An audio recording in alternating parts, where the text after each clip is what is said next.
refreshing to see Giannis Antetokounmpo. Guys are like, yo, I can't be buddy buddy because he kind of brings that old school mentality, that old school feel back into this NBA. He doing the thing, man. I mean, I was like skeptical because he couldn't make a jump shot free throw, but after what he did last year, he won me over. I was because I know even like he wouldn't have been a force back in the days. That's what we're not. What are we not? He wouldn't have been a force. Why is that? He would have struggled because they was making two jump shots, and he wasn't be doing no Euro to the basket like he doing Euro step to the basket and just get layup. No, somebody gonna knock his head off. I mean, I'm glad he doing what he doing now, but he definitely he been come on the bench back in the days. Yo, come on. That's kind of heavy. The first time I was like, two-time MVP coming off the bench, Giannis. I don't know about that, Charles. Giannis as a six man is kind of heavy. I don't know about with his speed. I mean, 6'10", 280, he can run like a gazelle. Yeah, and that's the well, he's not skinny. He's muscle. He turned to 14 minutes. Yeah, some muscle on. So that was Charles Oakley, but we'll be right back, and I'll get my opinion on that.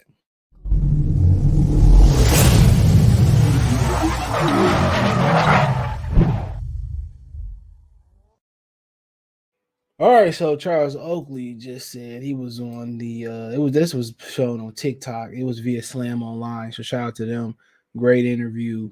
I mean, he said he won him over. He said he would be coming off the bench in his generation. Now, y'all know I came up studying that generation. Came up watching basketball in the generation. Oakley, the Knicks versus the Heat battle. I remember Oakley was with Jordan and them, and you know what I'm saying, so coming off the bench, I understand what they're saying when they talk about like what T-Mac is saying, that he would have struggled. But then again, just as they said that Michael Jordan didn't shoot threes. You know what I'm saying? Remember they said Michael Jordan couldn't shoot threes and he was struggling this year, and Kevin Durant was like, well, he would have made the adjustment, start shooting threes. I think it would have been an adjustment with Giannis for sure. And adjustment probably would have been Giannis probably would have been playing. Would have been slashing without the ball and posting up. That's the adjustment. The floater wasn't that great in that era, but that was the adjustment that Giannis would have made. I think he still would have been a good player, but yeah, he would have had to learn how to shoot, bro. And he is learning how to shoot for sure. So he definitely would. I see what Oakley's saying, but I think his talent is really good. Now, he just run and shoot. Yeah, that's just what he. That's what he do. He runs and shoots, and he get to the basket, and he run through people, Euro step. But Oakley kind of right. They gonna put him on his ass. But I think he's strong enough. I think he's strong enough to take it, bro. But yeah, he'd have been put on his ass. You gotta do something different, bro. Unless they predominantly played him in the post. That's what I can see. Unless they put him in the post. I just think he got enough post game that he would have survived. Now, would he been handling the ball like he is? Absolutely. There was a lot of guys back in the day that couldn't shoot, bro. Real talk. It was a ton of guys back in the day who couldn't shoot. Grant Hill really couldn't shoot, but his that little crossover that he had, bro. Bro, it was good enough to get to the rim. So it was some guys in the perimeter that couldn't shoot back in the day. Mark Jackson wasn't the greatest shooter.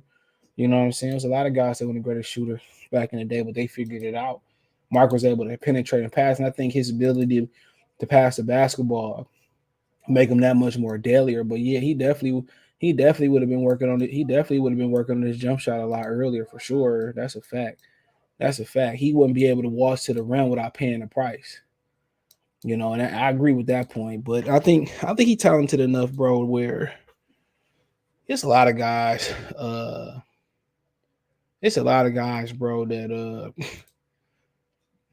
played, that's lesser than him that started in NBA. You talk about guys like Bill Cartwright started. I mean, you talk about a lot of guys. Rick Mahorn wasn't as talented. I love Rick and Bill Laimbeer, but they weren't as talented as Giannis Antetokounmpo.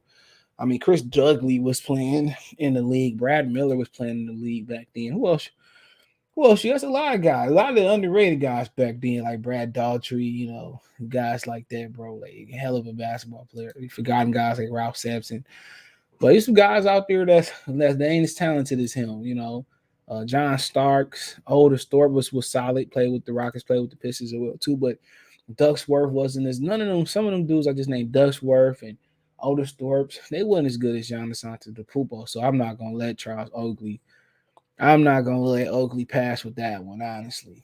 You know what I'm saying? That's my opinion. A lot of guys back in the day that started, they wasn't on this level. There's some really good guys, like Nick Anderson. He wasn't as good as Giannis. Good player, ball player. You know what I'm saying? There's some guys that didn't play in that era, bro. They played in the wrong era, like Chris Mullins and Mitch Richmond. They probably be a lot better. Rex Chapman would have thrived in this era, bro. So yes, a lot of guys, bro. Eras do matter. People act like it's different. Rasheed Wallace today, bro. People would have been probably calling Rasheed the greatest big man of all time, especially Rasheed just was always motivated. It's a lot of guys throughout history, man, that it's a lot of guys throughout history, bro, that in my opinion that was starting in a rotation that wasn't as good as Giannis Antetokounmpo. So saying Giannis coming off the bench, that's just pure hating, bro. And I love Oakley. He just pure hating on him.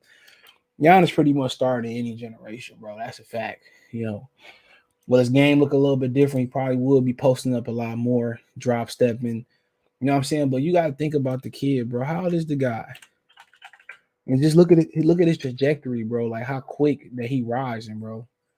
He 27 years old and still getting better, bro. Nobody's seen this coming from Giannis. If anybody's seen this coming from Giannis, I'm gonna go out on a limb. I'm pretty sure they would have picked him. They would have picked him above a lot of guys, bro. They'd have picked him before CJ McCollum. They'd have picked him. Who went before in front of him? I'm pretty sure you'd have took him over Kelly Olynyk, Shabazz Muhammad, Steven Adams, Michael Carter Williams, CJ McCollum, Trey Burke, Tavius Caldwell Pope. Pistons should have took Giannis. Oh, we be balling right now. Baylor McLemore, Nerlens Noel, Alex Lynn, Cody Zeller, Otto Porter Jr., Victor Oladipo, Anthony. I'm pretty sure he been picked over all those guys. This was a terrible draft, 2013, bro. Come on, shout out to Tim Hardaway Jr. and Rudy Gobert for holding the draft up like whoa. But shout out to Ray McCullum, Detroit son, Glenn Rice Jr. I see you. So yeah, I mean, yeah, man, come on, man. Like I said before, Giannis starting in any era. I mean, any era, it's gonna have to take a super team for Giannis not to play. Giannis creeping up as one of the best. What you call him, a 4? He really like a 3 though, honestly. But he playing like that power forward point position. So it's gonna take a lot. It's gonna take a lot to remove him out of that situation. Giannis starting in any era. Giannis is already an all-time great, bro. So if we talking about 4s, you know what I'm saying? He probably surpassed Chris Webber due to the hardware. Chris Webber should have got a MVP and all that. So he's starting to creep up, man. And Oakley just with some hard criticism, man. I think that, is he better than Pippen and guys like that? Yeah, no, but man, what he did last year, even though it didn't have the highest viewership, but that was special. It wasn't like he had a Dwayne Wade or Chris Bosh or Stephen Curry. He did this with Chris Middleton and Drew Holiday, bro. They good players and they all right. Brooke Lopez, but in the era where everybody teaming up for a super team, you know what I'm saying? He did it with a really, really good team, but it wasn't. It was closer to the Piston team than it was than some of these super teams, Boston, Miami, and Golden State did. So shout out to him and the team they beat. Phoenix was a hell of a team too, man. So yeah, check out the NBA Talk playlist. Let me know what you girls and guys think. Thumbs up the video, share the video, subscribe to the channel. Next subscribe button is the bell icon button. Hit our notifications, Christian chance notification. We go live and drop a video. Want to make a financial donation? Cash App $ CJ Good 313, Venmo CJ Good 313. PayPal link in the description. Appreciate you guys for supporting the channel. You can check out the NBA 101 playlist for all the live streams that I do NBA Watch NBA Talk for the videos. Appreciate the love support. Let me know in the comment section. Peace.